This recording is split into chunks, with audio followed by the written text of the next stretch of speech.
사도 바울은 아테네 사람들에게 알지 못하는 신을 이야기해 주죠. 너희들이 알지 못한다라고 하는 그 신을 내가 이야기를 할게. 사실 너희들이 알고 있는, 너희들이 섬기고 있는 신은 다 부족한 신이잖냐.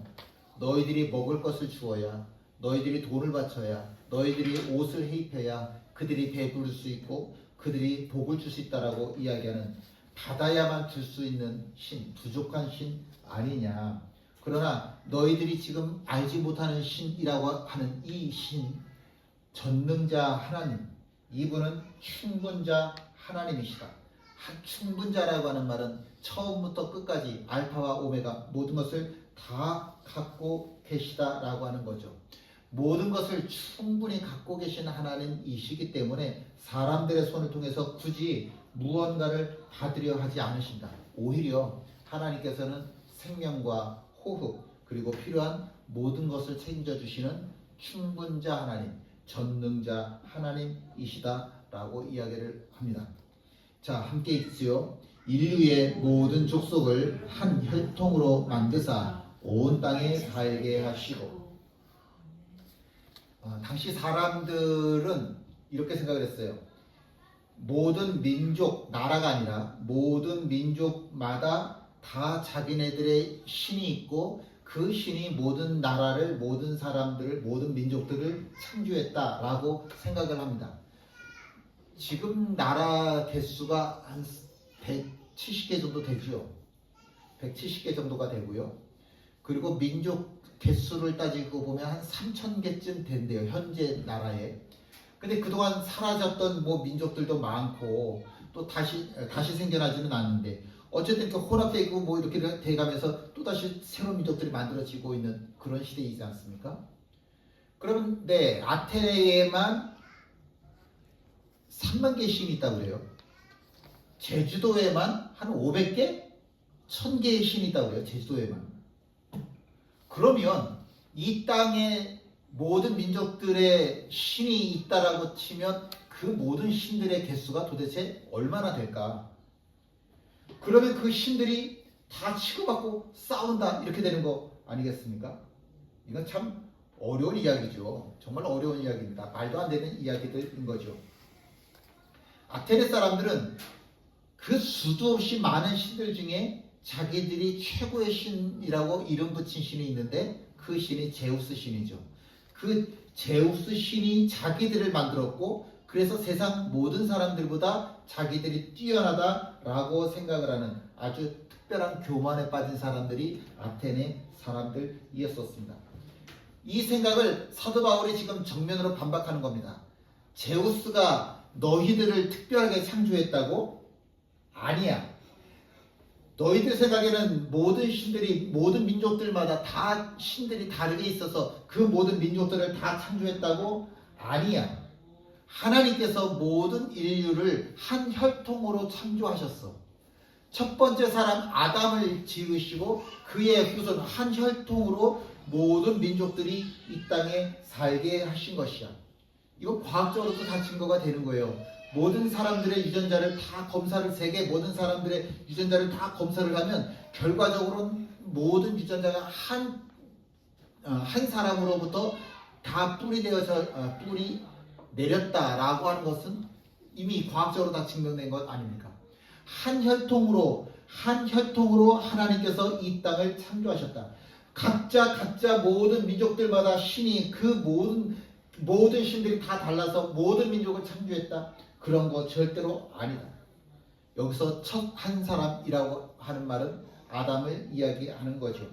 하나님께서 첫 번째 사람 아담을 창조하셨기 때문에 그들의 후손인 우리 모두는 다 똑같은 피조물이다. 높고 낮은 다르지 않느냐고, 얼굴 다르고 색깔 다르고 키 다르고 남자 다르고 여자 다르고 할 수는 있어도 그러나 모두가 다 똑같은 하나님의 피조물이다. 두 번째, 아담은 죄의 공장이다. 아담이 연약한 사람이기 때문에 생각하고 행동하고 하는 모든 것들이 죄의 공장에서 죄를 찍어내는 것처럼 그렇게 죄 가운데 살 수밖에 없었는데 우리도 똑같이 그렇게 죄의 공장일 수밖에 없다. 그러하기 때문에 세 번째, 사람은 모두가 다 죽을 수밖에 없다. 모두가 다 죽을 수밖에 없는데 하나님께서 만드신 첫 번째 사람 아담을 통해서는 죄가 들어왔고, 또다시 하나님께서 만드신 첫 번째 사람, 순결한 사람, 첫 번째 사람이 있는데 그 첫 번째 사람이 누구예요? 예수님. 그 예수님을 통해서는 생명이 이 땅에 들어왔다. 이 얘기를 하는 거예요. 첫 번째 사람을 통해서는 첫 번째 사람 아담을 통해서는 죽음이 들어왔고, 두 번째, 첫 번째 사람 되어진 새 아담을 통해서는 이 땅에 생명이 들어왔다. 함께 있습니다. 그들의 연대를 정하시며 거주의 경계를 한정하셨으니. 연대라고 하는 말은 그 그리스 헬라어에는 시간을 나타내는 말 두 가지가 있는데, 크로노스라고 하는 말과 카이로스라고 하는 말 두 가지가 있습니다. 크로노스라고 하는 말은 그냥 일반적으로 우리가 생각하는 2025년 3월 16일 11시 30분 이런 시간을 크로노스, 그냥 우리가 알고 있고 이해하는 그런 시간을 크로노스라고 이야기를 합니다. 그런데 여기서 연대라고 하는 말은 카이로스라고 하는 말이에요. 카이로스라고 하는 말은 순간적인 순간, 밥이 있고 과일이 있는 순간, 갑자기 사랑이 싹 트는 순간, 뭔가 일이 안 되다가 갑자기 일이 탁 되는 순간, 그런 순간적인 결정적인 운명적인 순간, 결정적인 운명적인 순간을 카이로스라고 얘기를 하는데, 모든 인생들의 그들의 연대를, 그들의 카이로스를, 그들의 운명을 정하시는 분은 제우스도 아닌 바로 하나님이시다. 그 이야기를 하는 거죠. 거주의 경계를 또 한정하셨어요.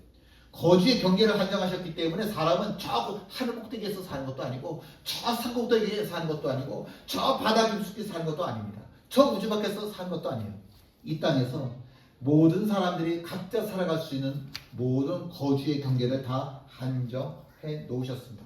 하나님께서 모든 인생들에 간섭하신다라고 하는 이야기예요. 하나님이 사람을 창조하시고 이 땅을 창조하시고 내버려 두시는 것이 아니라 모든 사람들의 인생에 다 개입하신다라고 하는 뜻이죠. 당시 아테네에 두 가지 그 철학자들이 있다고 그랬죠. 하나는 에피쿠로스주의자라고 하는 사람들이 있다고 그랬고, 또 하나는 스토아주의자들이 있다고 그랬는데, 에피쿠로스주의자라고 하는 사람들은 신을 인정을 해요. 그러나 신은 이 땅을 창조해 놓고 그냥 이렇게 구경만 하고 있는 거예요. 간섭하지 않아요. 그게 에피쿠로스주의자라고 하는 사람들이고, 스토아주의자라고 하는 사람들은 이 땅에 수도 없이 많은 신들이 있어요.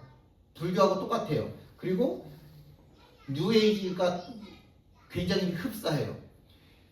이 땅에 수도 없이 많은 신들이 다 있지 절대로 한 명의 한 신만 존재하지 않는다 라고 하는 거예요. 그러니까 뭐 수도 없이 많은 신들이 있고 그 신들이 다 키재기 이렇게 키를 재가지고 그 중에 제일 높은 신 뭐 있을 수는 있어. 그러나 이 땅에는 수도 없이 많은 신이 있다. 범신론이라고 이야기를 하죠. 그렇게 이야기를 해요. 근데 지금 사도 바울이 하고 싶은 얘기는 그게 다 아니라는 거예요. 그거 아니야. 오직 하나님이 이 땅을 창조하셨고 지금도 간섭하시고 섭리하시는 인도하시는 하나님이셔 라고 하는 사실을 지금 이야기하고 있는 겁니다.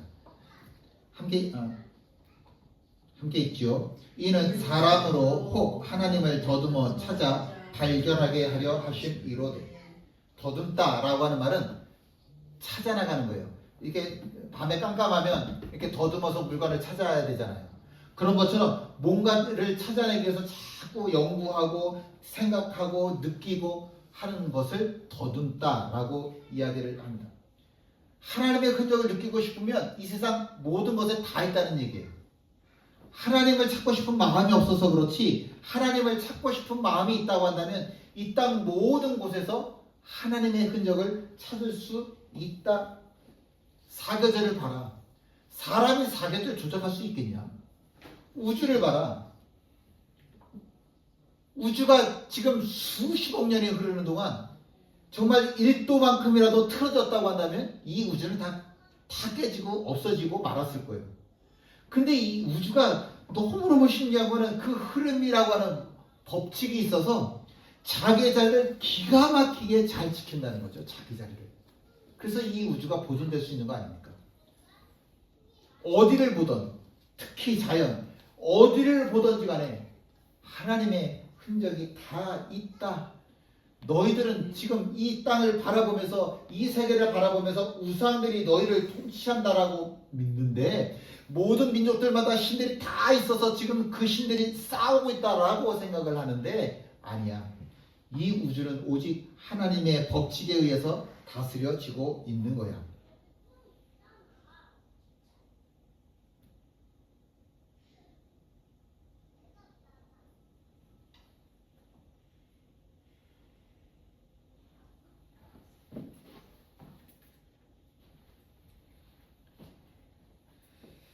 함께 있습니다. 그는 우리 각 사람에게서 멀리 계시지 아니하도다.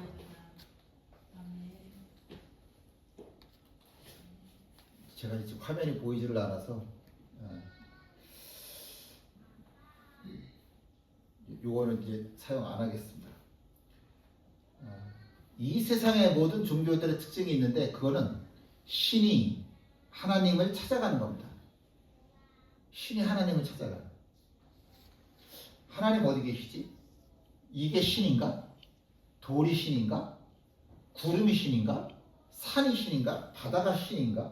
그래서 모든 신은 사람이 찾아가서 사람이 이름을 붙여줄 때 비로소 존재하게 되어지는 거죠. 아니요. 하나님은요, 멀리 계시지 않아요. 우리가 읽은 성경에 하나님은 멀리 계시지 않는다라고 기록되어져 있습니다. 하나님이 멀리 계시지 않는다. 27절에 보시면 하나님이 멀리 계시지 않는다. 너희들이 하나님을 찾아가지 않아도 하나님은 이미 너희와 같이 계신 분이셔. 세상에서 이야기하는 것처럼 사람이 신을 찾아가서, 사람이 신을 만들어서 그래서 신이 존재하는 게 아니라, 하나님이 너희들을 찾아왔기 때문에, 하나님 너희 옆에 계시기 때문에 너희들이 하나님을 알 수가 있는 거야 라고 하는 겁니다. 아담과 하와가 선악과를 먹고서 두려움에 빠져서 무화과 나무 뒤에 숨어 있었습니다. 숨으면 하나님이 자기들을 보지 못할 거라고, 하나님이 자기를 찾지 못할 거라고 생각을 하고 숨은 거죠. 근데 웬걸 하나님께서 아담 숨어있는 아담과 하와를 찾아오셨어요. 근데 아담과 하와가 그냥 말라서 부스러질 무화과 나무 잎으로 치마를 해 입었더라고요. 부끄러워서. 하나님이 그들의 옷을 벗기시고 짐승으로 만든 가죽, 영구적인 짐승의 가죽 옷을 해 입히셨죠. 그래서 아담과 하와가 쫓겨났어요.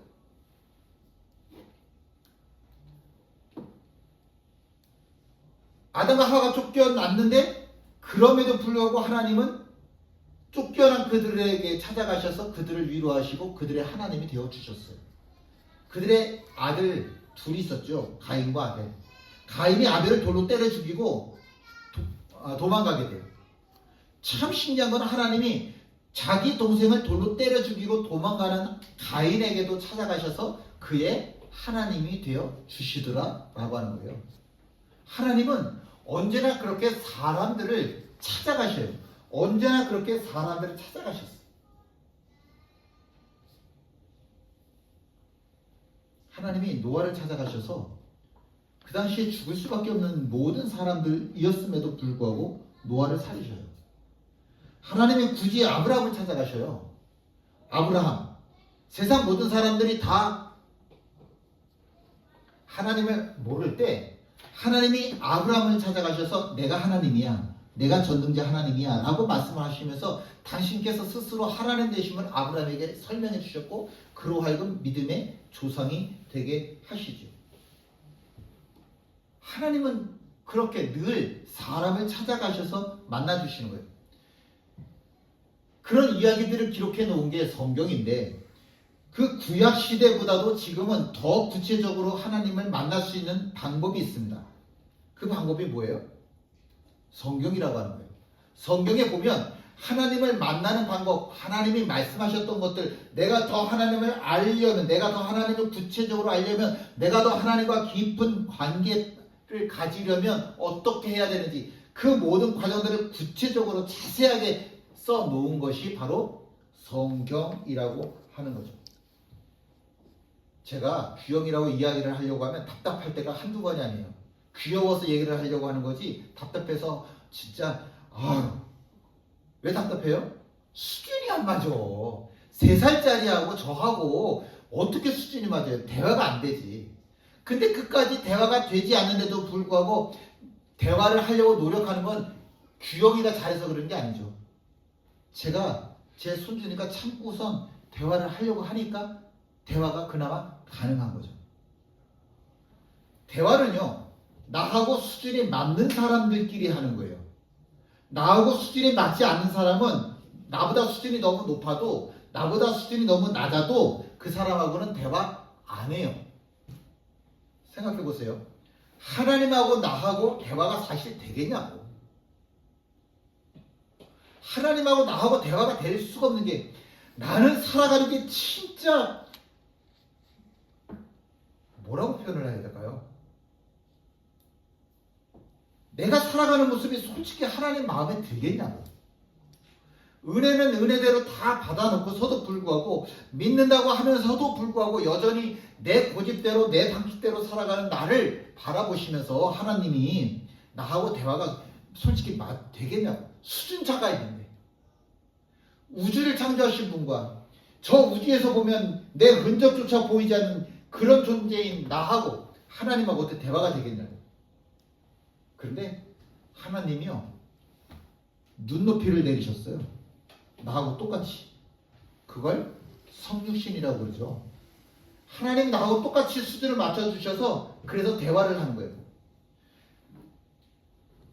우리가 그래도 잘 못 알아들으니까 그래서 주신 게 뭐냐면 성경이라고 하는 겁니다. 성경을 봐. 너가 나를 온전히 이해할 수는 없지만 그래도 조금이라도 이해할 수가 있는데 그건 뭐냐면 성경을 읽어. 그러면 내 마음을, 내 뜻을 너가 알 수 있을 거야. 그래서 성경을 우리에게 주신 거죠. 곧 승천하실 예수님께서 이렇게 말씀하셨어요. 볼지어다 내가 세상 끝날까지 너희와 항상 함께 있으리라. 육신으로 계시던 주님이 하늘로 승천을 하셨네. 이 땅에 더 이상 육신의 예수님이 안 계시네. 그럼 이 땅에 안 계신 거잖아요. 그럼 이제는 주님과 우리와의 관계가 끝난 거잖아요. 이 땅에서 주님이 떠나셨으니까. 아니야. 나는 비록 떠나왔지만 그러나 성령, 나의 영이 너희들을 찾아갈 거야. 그래서 너희와 함께 있을 거야. 기독교는 하나님이 우리를 찾아오셨기 때문에 비로소 있을 수가 있는 겁니다. 존재할 수가 있는 겁니다. 하나님이 우리를 찾아오지 않으셨으면 우리 이 기독교라고 하는 건 존재를 할 수가 없는 거죠. 사도 바울이 이야기하는 거예요. 너희들은 물론 몰라. 너희들은 물론 모르지만 창조주 하나님이 계시기 때문에 이 땅이 창조될 수가 있었고 예수 그리스도가 계셨기 때문에 우리가 구원받을 수 있는 거야 라고 하는 거예요. 그런데 너희들은 알지 못하는 신이라 라고 이야기하고 있구나. 너네들 잘 봐봐. 우리는 하나님을 힘입어서 사는 사람이야. 하나님이 없다고 한다면 우리는 살 수가 없는 사람들이야. 하나님 때문에 우리는 움직일 수 있는 사람들이야. 우리는 하나님 때문에 하루하루를 존재할 수 있는 사람들이야. 이 얘기를 하는 거예요. 근데 이거는 사실은 그 성경에도 써있지만 본문에도 써있지만 그 당시 유명했던 시인이 제우스를 찬양하면서 만든 시를 갖고 온 거예요. 사도 바울이 이야기한 게 아니라 이미 그 당시 유명한 그 아테네 사람들이 잘 알고 있는 시를 가지고 와서 너네들 이 시에 좋아하지? 이 시에 나와 있는 거 요거 있잖아. 우리가 그를 힘입어. 그 시는 정확히 이렇게 돼 있어요. 왜냐하면 우리가 당신 안에서 살며 움직이고 존재하기 때문입니다. 그 시를 그대로 가지고 와서 너희들이 이 시를 외우고 있지? 그치?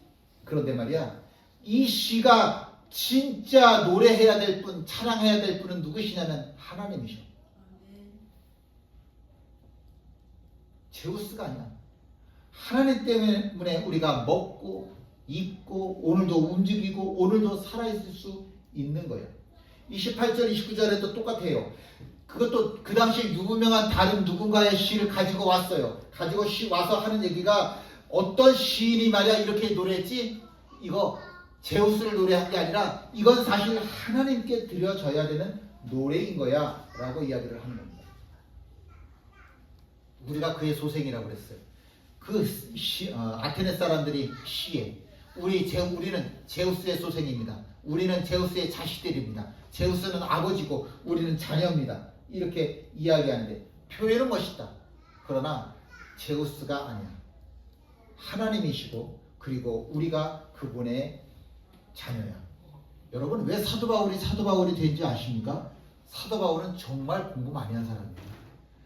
이 아테네에 온 적 한 번도 없음에도 불구하고 아테네 사람들이 익히 잘 알고 있는 그들의 문화에 대해서 너무너무 정확히 알고 있기 때문에 갑자기 그 아테네 철학자들과 이야기한 상황에서 하나님을 정확하게 이야기해낼 수 있는 능력의 소유자예요.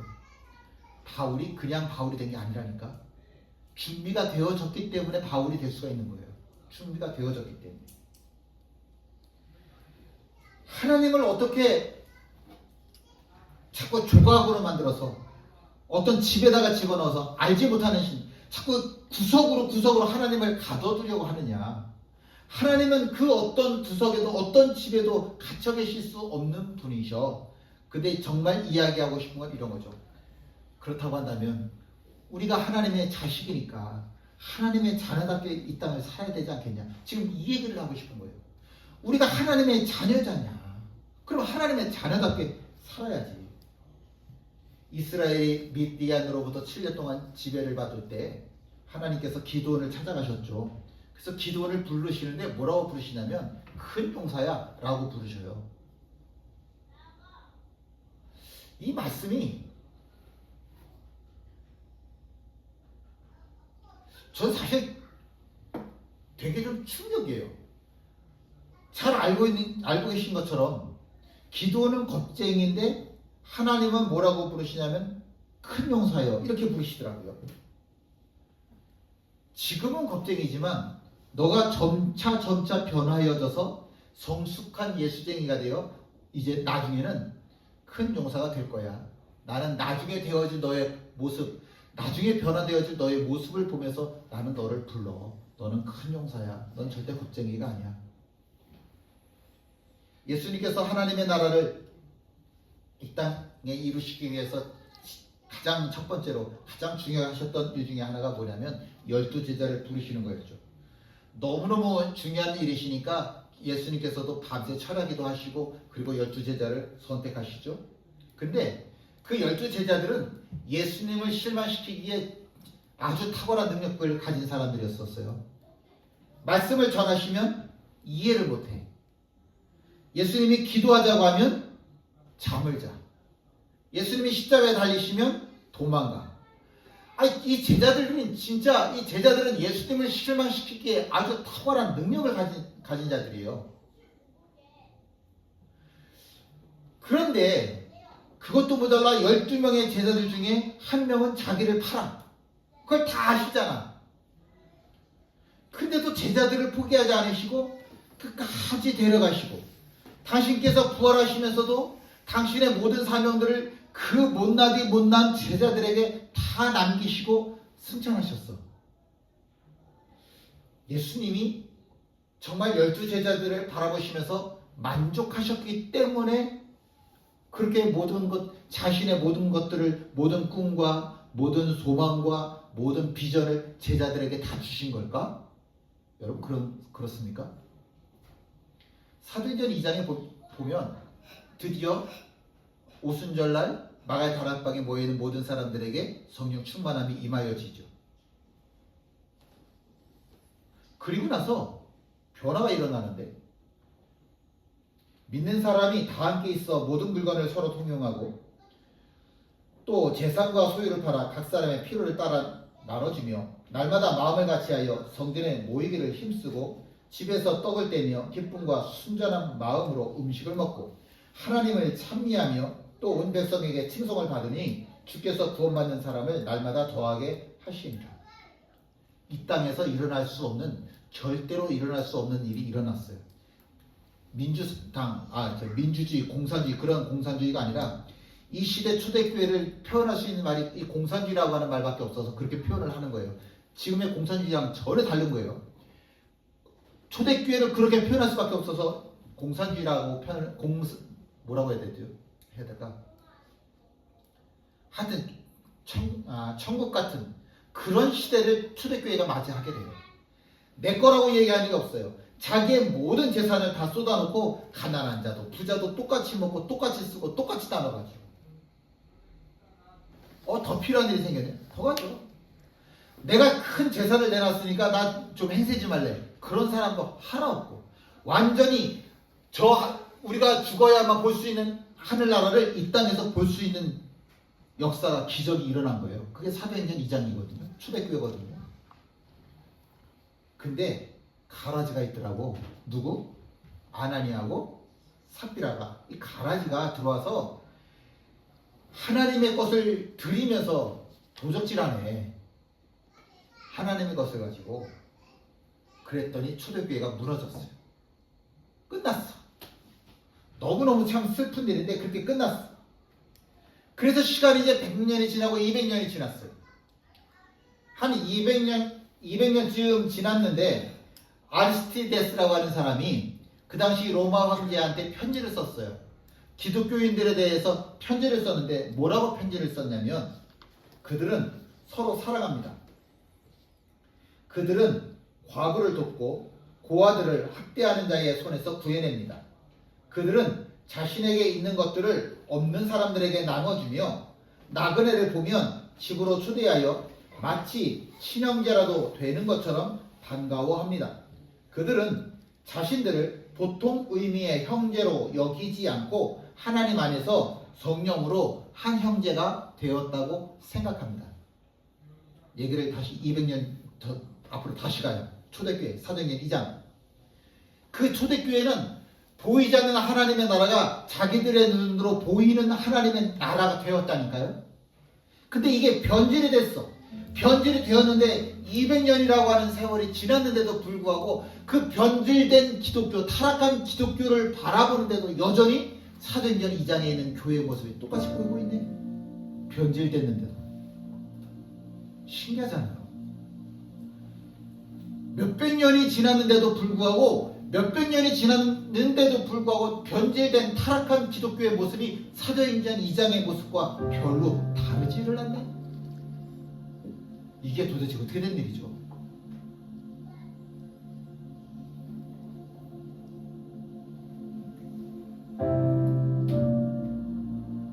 결국은 답은 하나예요. 이 나라를 보면서도 그렇고 기독교를 보면서도 그렇고 우리 교회를 보면서도 그렇고 답은 하나입니다. 예수쟁이답게 살아야 돼요. 그게 답이에요. 예수쟁이가 예수쟁이다워지면 이제 이번 주에 나라에 큰 혼란이 있겠죠? 금방 자리 잡을 수 있어요. 기도하는 사람들이 자기 자리를 지키는데 지금 기독교가 진짜 욕 많이 먹는데 교회가 교회다워지면 예수쟁이다워지면 해결됩니다. 우리 교회 제가 교사님이 집사님이 목사답고 권사답고 집사다우면 문제 해결 이루어지는 겁니다. 문제는 내가 성령 충만하지 못하니까 내가 온전한 예수쟁이가 되지를 못하니까 그러니까 문제가 되어지는 거지. 함께 일어나 찬양하십니다.